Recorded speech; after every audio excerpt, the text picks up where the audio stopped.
envié mi presentación. Buenas tardes. No sé si la tengan ahí, la pueden poner en el inicio y yo la voy checando aquí en mi computadora y ahí vamos avanzando. Ahí está. Ahí se ve, ¿verdad? ¿Ahí ven la presentación? Sí, sí se ve, Ismael. ¿Nos escuchan? Sí, escuchamos. Perfecto.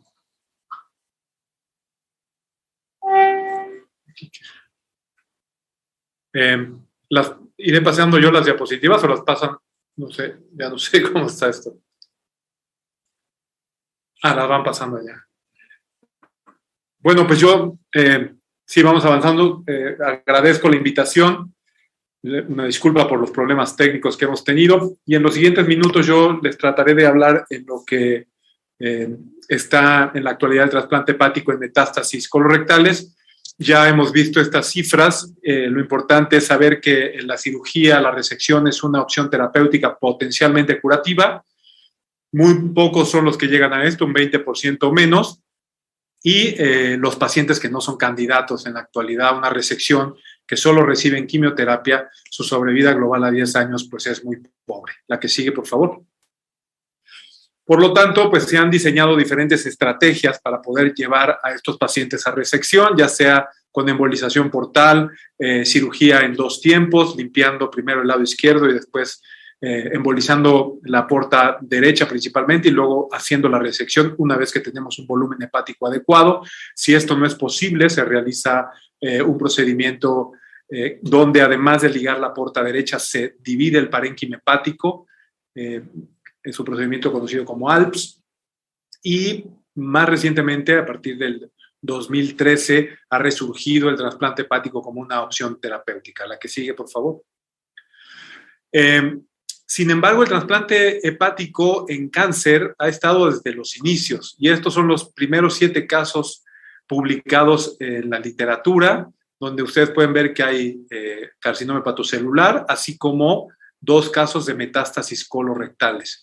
El problema, pues, es que los resultados no fueron tan adecuados como se esperaba. La que sigue, por favor.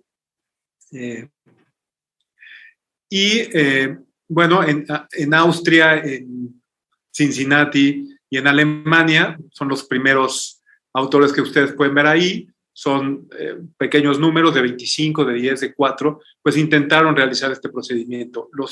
El grupo de Austria tuvo una supervivencia a 1 año del 76%, de 3 años del 32% y a 5 años del 12%.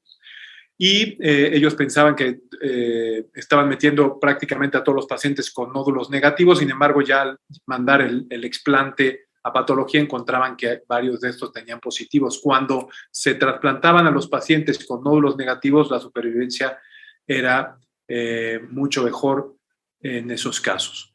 El grupo de Cincinnati pues, también mostró una recurrencia muy importante, y el doctor Pigelmayer en Hannover, en Alemania, pues tuvo 2 mortalidades posoperatorias inmediatas y 2 tardías por recurrencia. A partir de ese momento, en los 90, pues se dejó el trasplante hepático en carcinoma hepatocelular y tuvieron que pasar varios años para que se volviera a considerar, casi 20 años, y esto es debido a que se han mejorado los estudios de imagen, se han mejorado las técnicas quirúrgicas, así como la quimioterapia y la inmunosupresión. Estos son los 3 principales estudios que vamos a comentar. Bueno, los 2 principales, que es el CK1, que son del grupo noruego, que son de 21 pacientes del 2006 al 2011, ya lo ven en la era más reciente, y después sacan el CK2. La que sigue, por favor.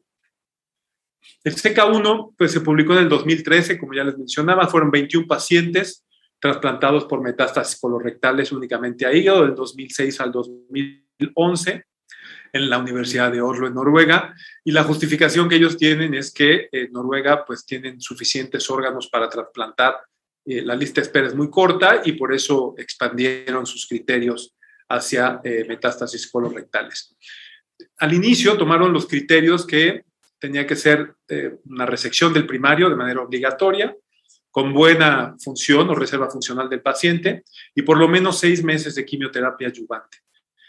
Además, debería existir ausencia de enfermedad extrahepática. La que sigue, por favor.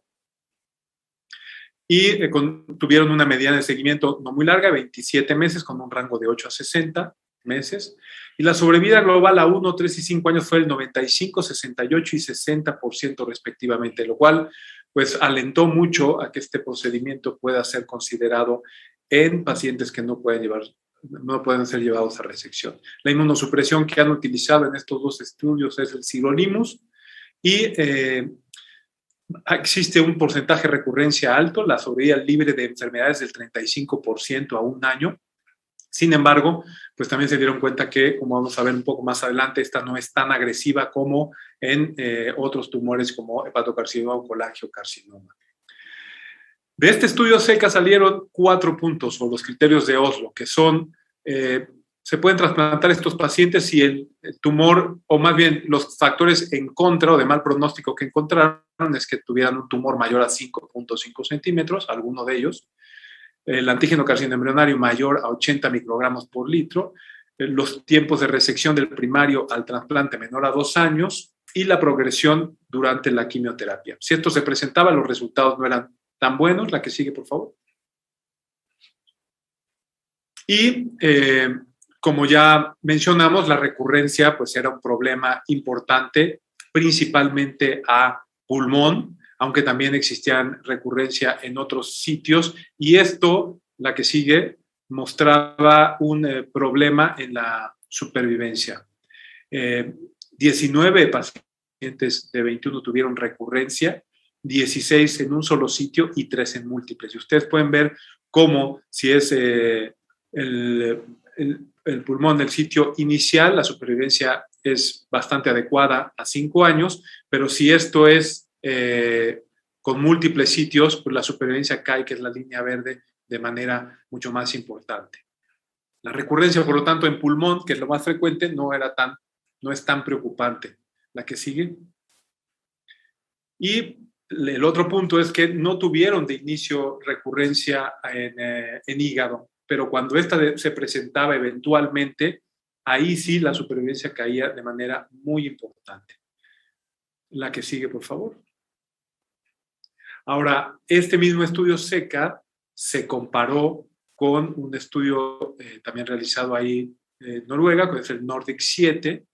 Es un estudio multicéntrico randomizado de 3 brazos donde estaban evaluando la eficacia de cetuximab, fluoracilo, leucovorin y oxaliplatino. Y ahí ustedes pueden ver por qué ha continuado la evolución en el trasplante hepático en metástasis colorectales, ya que la diferencia es abismal de poder realizar el trasplante en estos pacientes muy bien seleccionados contra solamente recibir quimioterapia. La que sigue. Por lo tanto, pues decidieron continuar con un segundo estudio, es el SECA2, son 15 pacientes del 2012 al 2016.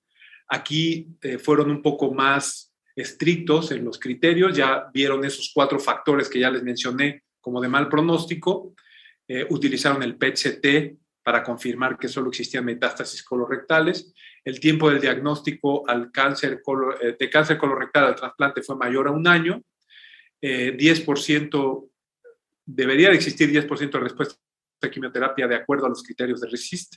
Mediana de seguimiento fue de 36 meses y con esto tuvieron una sobrevida global a 1, 3 y 5 años del 100%, 83% y 83%. Y esto es muy similar o inclusive mejor que los criterios de Milán en carcinoma hepatocelular.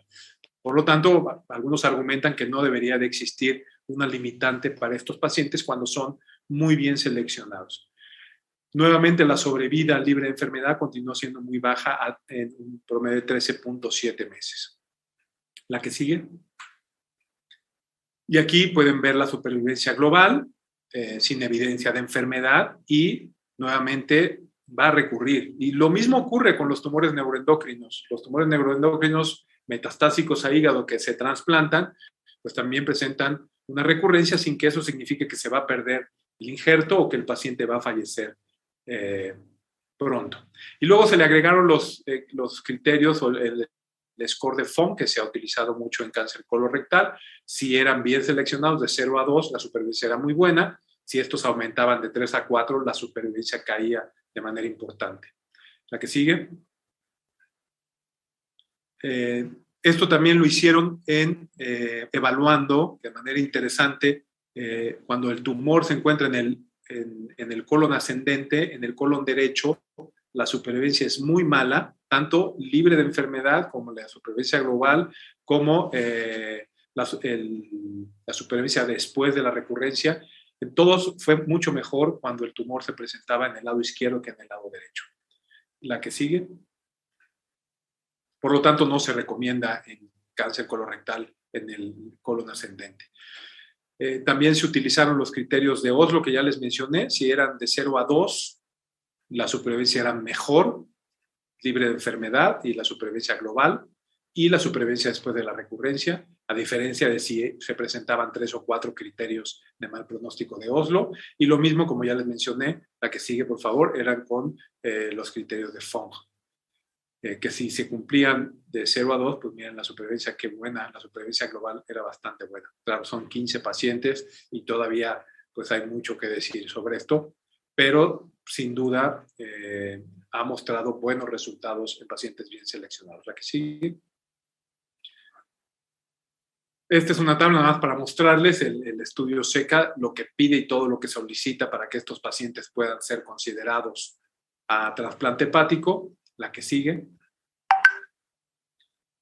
Y por último, todavía tratando de ir más allá, porque el donador vivo se ha utilizado en estos casos, ya que en algunos lugares, en otros países, cuando quieren realizar esta experiencia, pues no tienen órganos, entonces se ha utilizado el donador vivo, pero los mismos noruegos trataron de hacer una mezcla entre trasplante hepático de donador vivo con el lóbulo lateral izquierdo junto con el procedimiento de ALPS, y esto fue cerrar la puerta derecha, quitar el lóbulo lateral izquierdo, implantar el lóbulo lateral izquierdo como un trasplante normal, y una vez que tenía la hipertrofia que ustedes pueden ver en esos puntos, cómo iba incrementando el volumen del hígado trasplantado, que si uno lo trata de hacer de golpe en un adulto, pues no funciona, hacen una cosa que se llama síndrome de injerto pequeño, pero en estos casos fue incrementando el volumen hasta que llegó a un volumen suficiente y posteriormente se hace la resección del lóbulo derecho y del segmento 4.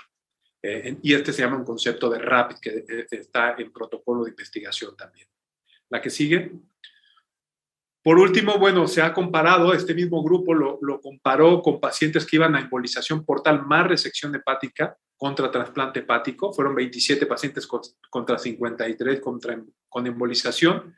De estos, 15 pacientes no pudieron llegar a la resección y 38 fueron llevados con una mediana de 43.9 meses y una sobrevida a 5 años de 44.6. 18 pacientes con quimioterapia, 11 pacientes sin quimioterapia y 7 pacientes no se sabe si recibieron o no. La que sigue. Aquí lo importante de ver es que si se seleccionan, pues obviamente si nada más se hace la embolización portal y no se hace la resección, la supervivencia cambia de manera muy importante.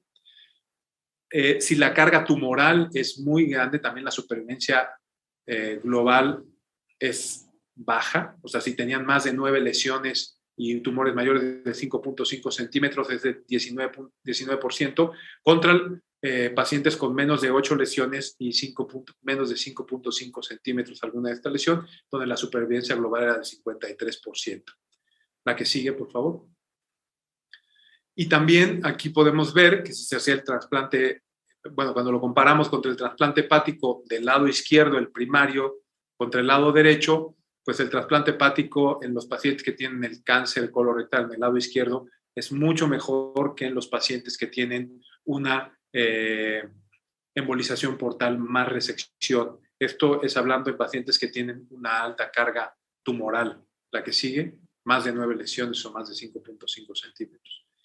Y aquí nuevamente se ve esta diferencia importante y por lo tanto también se argumenta que pudiera ser algo que se debe de contemplar. Si existiera órganos para todos los pacientes, pues sería mucho más atractivo trasplantar a los pacientes con alta carga tumoral que con embolización portal y resección.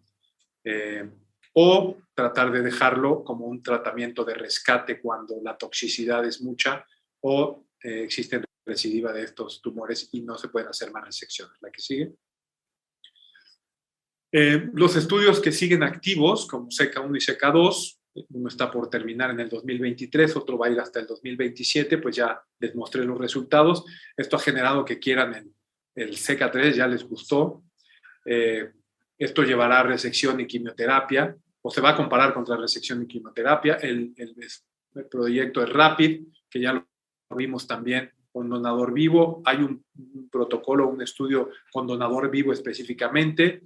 Está otro que se llama TransMed, que es fase 3 randomizado, evalúa 3 años de sobrevida global y recurrencia, o progresión en trasplante hepático más quimio contra pura quimio. El grupo de Toronto tiene su protocolo, hay otro que se llama COLT, hay otro que se llama triplete, y por último el grupo suizo que se llama Soulmate. Y todos estos pues nos darán información en un futuro cercano para ver qué pacientes se benefician o no se benefician con esta terapéutica.